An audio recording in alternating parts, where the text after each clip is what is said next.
அன்புள்ள சகோதரர்களே, நோய் ஏற்படுவதற்கு இன்னும் ஒரு காரணம் இருக்கிறது. அதுதான் இந்த சமுதாயத்தில் காணப்படக்கூடிய ஆபாசமான, விரசமான, அசிங்கமான பாவங்கள் நடைபெறுவது.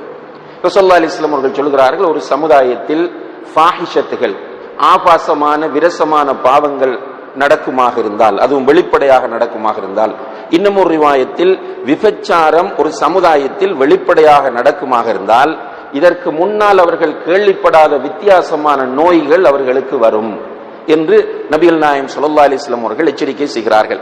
உண்மையிலேயே இன்றைய காலத்தில் விபச்சாரம் மலிந்து விட்டிருப்பதை நான் சொல்லித்தான் நீங்கள் தெரிய வேண்டும் என்பதல்ல. மறுமை நாள் நெருங்குவதற்குரிய அடையாளங்கள் எல்லாம் வெளிப்பட்டுக் கொண்டிருக்கின்றன. அதில் ஒன்றுதான் விபச்சாரம் அதிகரிக்கும்.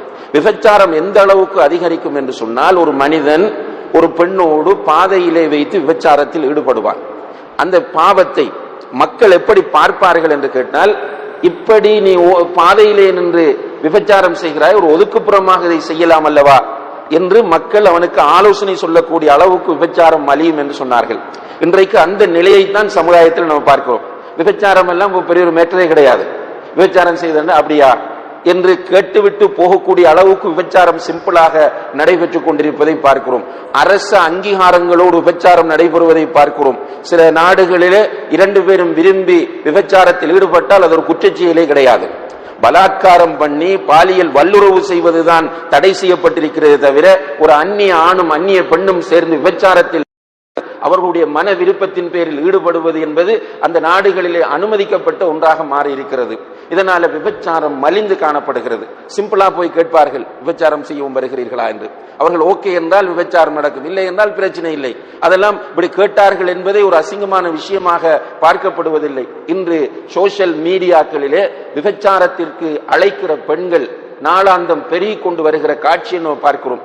சோசியல் மீடியாக்கள் வந்து அழைப்பு விடுக்கிறார்கள், நாங்கள் விபச்சாரத்திற்கு ரெடியாக இருக்கிறோம், நீங்கள் வருவதற்கு ரெடியா. அண்மையிலே ஒரு சகோதரனிடம் காட்டுகிறார் ஒரு விளம்பரத்தை. வெளிநாடுகளிலே உள்ள சில பெண்கள் இலங்கைக்கு வருகிறார்கள், பெரிய ஸ்டார் ஹோட்டல்களிலே தங்கி இருக்கிறார்கள். அவர்கள் தங்களை அறிமுகப்படுத்துகிறார்கள், நான் இந்த நாட்டைச் சேர்ந்தவள், நான் இந்த நாட்டுக்கு டூரிஸ்டாக வருகை தந்திருக்கிறேன், என்னுடைய வயது இத்தனை, நான் வந்து இத்தனை நாட்கள் இங்கே தங்கியிருப்பேன், இதற்கிடையில் என்னை சந்திக்க விரும்புகிறவர்கள் வந்து சந்திக்கலாம்.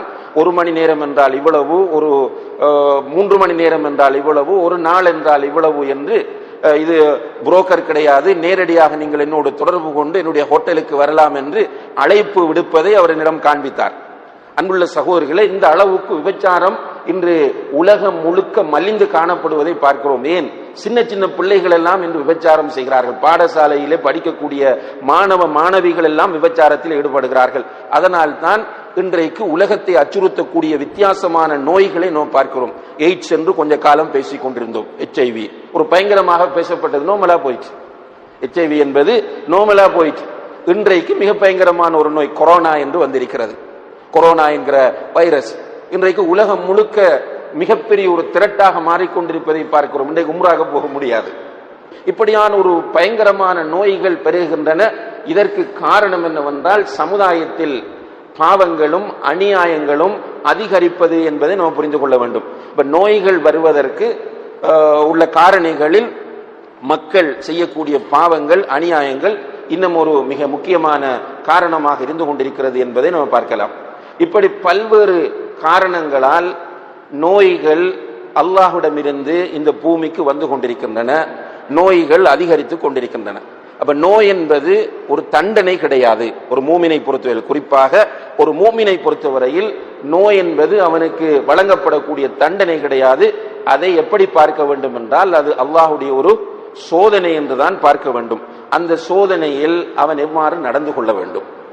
நோய் என்கிற சோதனை வரும்போது ஒரு முஃமின் எவ்வாறு நடந்து கொள்ள வேண்டும் என்று கேட்டால், முதலிலே அன்புள்ள சகோதரர்களே, அவன் நோயுடைய விஷயத்தில் பொறுமை காக்க வேண்டும்.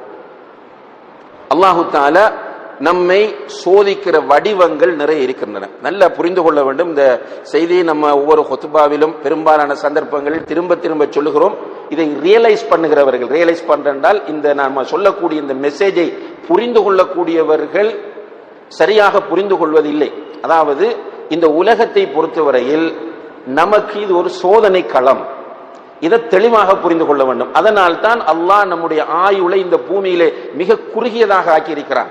நம்ம மேக்சிமம் இந்த உலகத்தில் எவ்வளவு காலம் வாழ்வோம் என்றால் ஒரு 65-70 வருடங்கள் தான் ஆக கூடிய இந்த உலகத்தில் வாழப்போகிறோம். அல்லாஹ் நாடி இருந்தால் நம்முடைய ஆயுளை 1000 ஆக்கியிருக்கலாம். நூஹ் அலைஹிஸ்ஸலாம் அவர்களை 950 வருடங்கள் அல்லாஹ் வாழச் செய்தான். அல்லாஹு தஆலா குறுகிய காலமாக ஆக்கியது என்றால் அல்லாஹுடைய சோதனைகள் இந்த பூமியிலே நமக்கு இருக்கின்றன. அந்த சோதனைகள் தொடர்ந்து வருகிற போது 950 வருடங்கள், 1000 வருடங்கள், 2000 வருடங்கள் நம்ம இருந்தா என்ன நிலைமை? சின்ன சின்ன சோதனைகள் வரும்போதே மனநோயாளியா போறோம். சில சகோதரர்களுக்கு வருத்தம் வரும், அதை பொருந்திக் கொள்ள முடியாமல் அவர்கள் அதை அலட்டி அலட்டி திரும்ப திரும்ப அதை பற்றி யோசித்து அவர்கள் ஒரு பக்கம் பிசிக்கலி அவர் இல்னஸ், இன்னும் ஒரு பக்கம் மென்டலி அவர் அப்செட், இப்படியாக மாறுவதை பார்க்கிறோம். அதனாலதான் அல்லாஹு தஆலா நம்முடைய ஆயுளை மிக குறுகியதாக ஆக்கியிருக்கிறார்.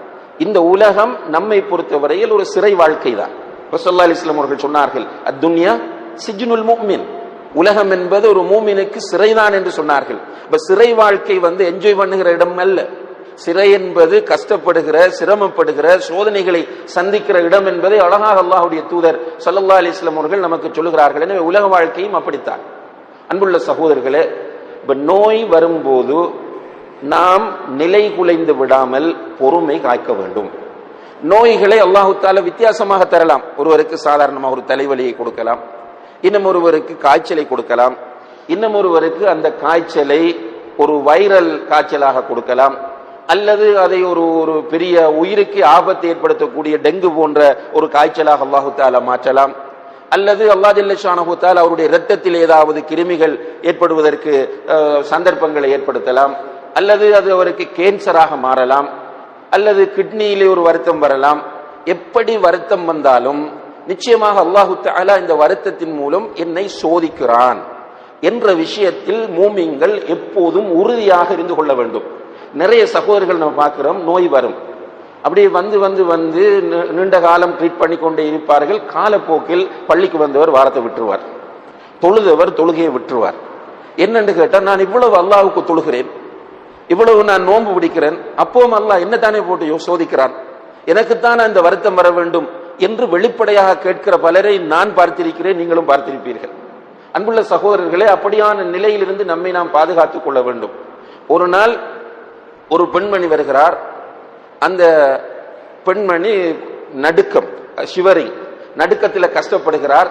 அப்போது ரசூலுல்லாஹி அலைஹி வஸல்லம் அவர்கள் அவரை பார்த்து, என்ன நீ நடுக்குகிற என்று கேட்டபோது அந்த பொம்பளை சொல்றா, அல் ஹுமா லா பரக்கல்லாஹு ஃபீஹா, நாசமா போன காய்ச்சல் என்று காய்ச்சலை திட்டுகிறார். ரசூலுல்லாஹி அலைஹி வஸல்லம் அவர்கள் சொன்னார்கள், காய்ச்சலை திட்டாத, காய்ச்சலை நீ திட்டாதே, காய்ச்சலை நீ ஏசாத. காய்ச்சல் உன்னுடைய பாவங்களை அழிக்கும். எப்படி நெருப்பு இரும்பில் உள்ள கரைகளை அகற்றுகிறதோ அதே போன்று காய்ச்சல் உன்னுடைய பாவங்களை அழிக்கும் என்று ஸல்லல்லாஹு அலைஹி வஸல்லம் அவர்கள் அந்த பெண்மணிக்கு வழிகாட்டி இருப்பதை நாம் பார்க்கிறோம்.